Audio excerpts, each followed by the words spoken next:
I'm gonna need someone to help me. I'm gonna need somebody's hand. I'm gonna need someone. All right, you guys, while James is filling up here at Quick Trip, he's getting gas, I got coffee. I just want to thank you guys for watching.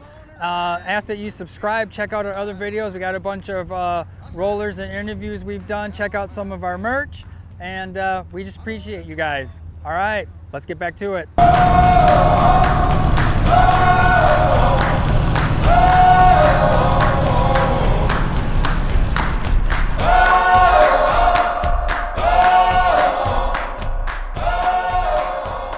Well, my name is James Dahnert. I am the owner of Six of Swords in Carson. It's a tattoo shop.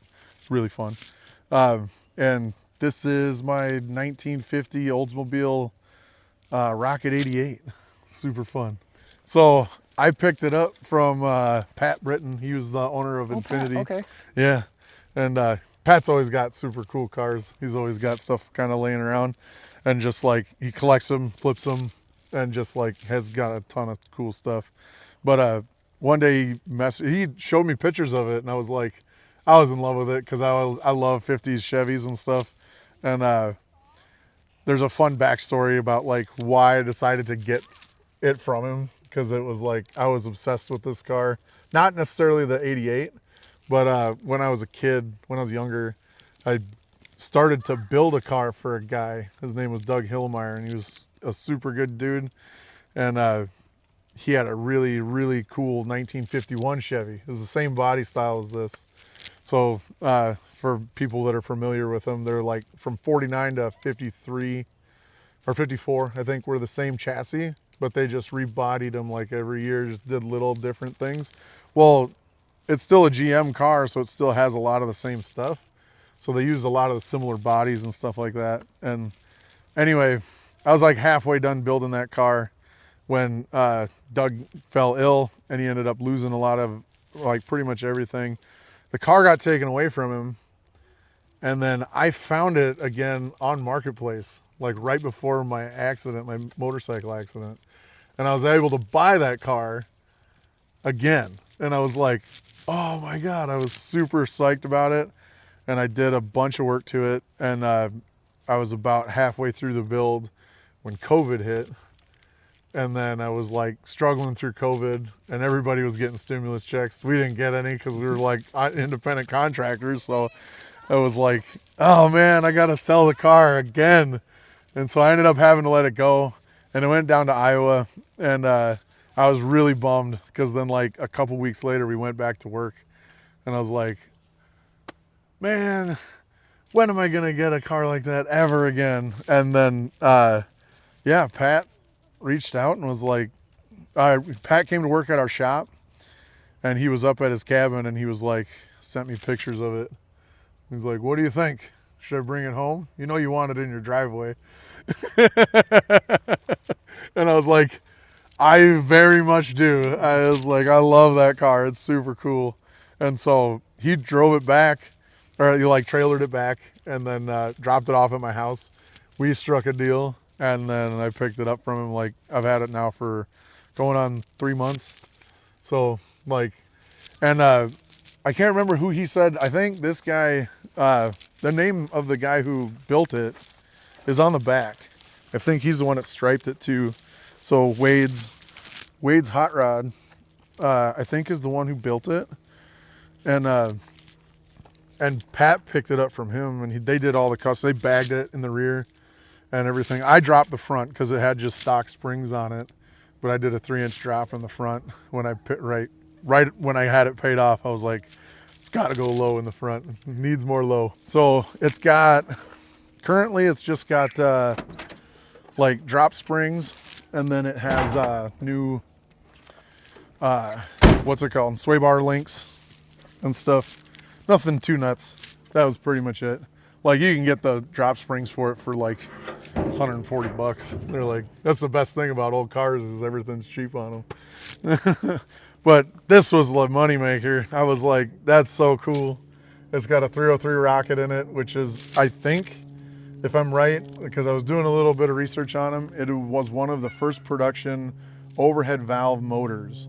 So before, like, everything was flathead pretty much, and this was one of the first production overhead motors like put out in 1950, which is pretty nuts. And then that carburetor, That's so cool. Turtleback 2-barrel Rochester Rochester 2-barrel. It's just, no, you don't see them. Like, I didn't even know what the hell it was when he popped the hood and showed it to me.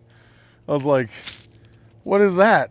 Because it kind of reminded me of like an old Fuelie, you know? I was like, what is this, some like rudimentary fuel injection kind of thing? And no, it's just a turtleback Rochester 2-barrel. And so it's got a couple little quirks that I'm still working out here and there. But I think one of my favorite things I did to it is, if you come in here, this is my overflow. It's a bottle of Redbreast. So I picked this bung up from the Fab forums, like, I don't know, 8 years ago. He does a lot of like Fox Body Mustang stuff and, you know, hot rods, stuff like that. And he did a Kickstarter on those, and I picked one up. And it's been kicking around my junk drawer for 8 years. I was like, I'll have a car someday to put it on. But it's meant for a Jack Daniels bottle. And I was like, I don't really want to put a Jack bottle in there. I'm just not a Jack guy. And then every whiskey that I'd get, I'd be like, does it fit? And it'd either be too small or it'd be too big. And I was like, but Redbreast was the right one.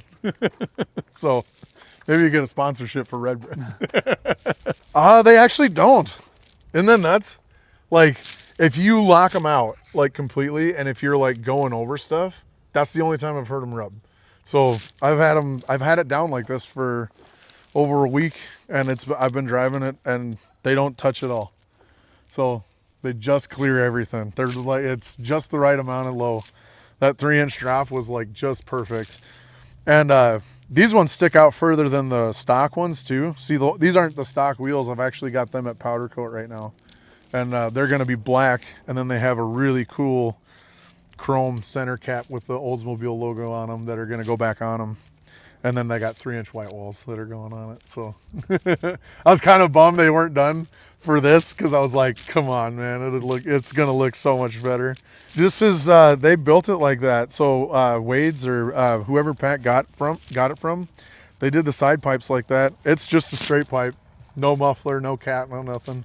It's just straight pipe. It's super cool. So I was pretty hyped on it. It sounds pretty good. It's running a little rich right now, but nothing too nuts. You can see it's blowing some black smoke. So, but yeah, I mean, it's a, what, 76-year-old car. So it's like, it's pretty nice that it's like, it runs as good as it does. And I think it just needs a lot of the bugs shaked out of it. Cause I don't think, because the guy who built it finished building it. It's the original motor, original transmission, and I just think it needed to be run a little bit more. So I did a transmission flush on it like 2 days ago, and cleared it all out, put new fluid in it. It's shifting way better. It's definitely not as like laggy as it was. You can still hear it slipping a little, but I think it's just working all that old transmission fluid out. I'm gonna do another flush on it. All the chrome is original to the car. I thought that was one of the coolest parts, is this part right here. I thought was like an aftermarket thing. That's an Oldsmobile piece. Because I was like, you know, I could see this being like a stock piece, and then like this being something that they would pick up like as a dress up or something like that. No, it's just, that's how Oldsmobile did it. And so I got to tighten up some of these, like, but this is super cool. These inlets right here. That's such a cool like feature for the car, because most of them are just like the roundy. It's got tons of chrome in the front of it. It needs to be cleaned up a little bit, but you know, it's nothing too wild. It's just radical enough. So I'll have Jeremy, you know, I'm gonna have him when he comes up from Havasu. I'll probably put what he did on my Chrysler. So I used to have a 65 Chrysler Newport, and he put "Respect Your Elders" on the dashboard for me. I'm definitely gonna put that. Like, this panel right here is just begging for it. So we'll do that with the Oldsmobile logo in the O, and that'll be cool. And then I'm probably gonna respray the car. So my buddy Brendan, who owns Habby's in Rochester, he looked at it and was like, yeah, I mean, it's nothing too nuts, you know. I think this is pretty close to the original color. of the car. I think this is definitely like after, you know, somebody sprayed it, but there is a similar color that the car came. It's a little bit more muted than that. But I don't think I'm gonna go blue with it. I think we're gonna do like a satin black on the bottom, because that's all I love, like the satin black 50s cars. But I want to keep the top just like super loud. And we're either gonna go like a little bit darker like this, but then just put some like heavy boat flake on it, or we're gonna go the other way and make it like super electric blue. And like, but I think the darker route would be better, because then I think it'd tie in with the seats a little bit better. I'm not a radio guy in old cars. Like every old car that I've ever had, I freaking take it out. Like I'll pull it out, and then, because I think the motor's the best sound ever. So he signed it. So again, I think this is who did it. Wade's Hot Rod. It says Wade's Hot Rod stripes on there. And I'm not sure if Wade's the guy who built it, but I don't hate the pinstriping on it. They're really well done. It's kind of one of the things where I was like, I don't know. That was one of the things I was kind of like leery about respraying it, because I was like, it's already got such good stripes on it already. But I think what I'm gonna have, I think we're gonna respray it, and I think we're gonna rename it. Because I don't know if Wade did this, but I'm not super thrilled on the Maggie, but not the name. You know, we'll keep her Maggie if we want to, but I got to talk to the missus and the kiddo about what we want to rename her. Yeah. I was thinking about maybe renaming her Veda for my grandma. So, because that's just a cool, I love my grandma's name. It's such a unique name. So we might do something like that, or I don't know. We haven't really talked about it too much yet. So, but we'll get there. And I don't know, if it's bad luck to rename a car, somebody better let me know, because I don't want to rename it if it's like gonna cause some, you know, bad juju in the world.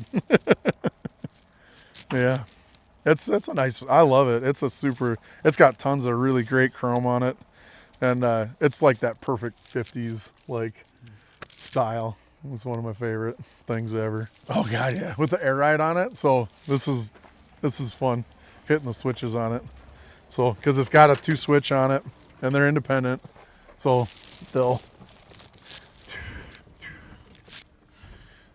so you can adjust it. One of my favorite things, bagging it out. Why not hot rods? You know, like seriously, because they're just like, what's better than just like something that's just a little out of the box, you know, and it's just a little out of the ordinary, but still just like raw and like fun. Because like, I mean, I think one of the cool things about, I mean, people are still hot rodding stuff today, you know. It's like, no, I don't think it's ever gonna quit. Like, even with like emissions and all that stuff, like in legislation and everything like that, trying to kind of like push it to be like, no, you can't modify this, you can't, like, people are still gonna do it. And it's not something it's something that's, I think, in your soul, you know, where it's like, no, I want to take this car and I want to make it something that's like uniquely mine. And that's one of the things I love about hot rodding too, is that like this car, again, it's 76 years old, and it's the culmination of like every person that's owned it, kind of thing. And it's cool to be part of that story, you know. And I like, and people, they, you know, some people get it, some people don't, but it's like, it's dope to, even if I'm a caretaker for it for a little bit and pass it on to somebody else that loves it, I love that. It's super cool. And then like, I love that, because it's a really cool like way to connect with people. And it's like, and now I'm part of the story of this car. For however long I'm the owner of it, and I'm gonna take care of it, and I'm gonna make it like just a little bit better.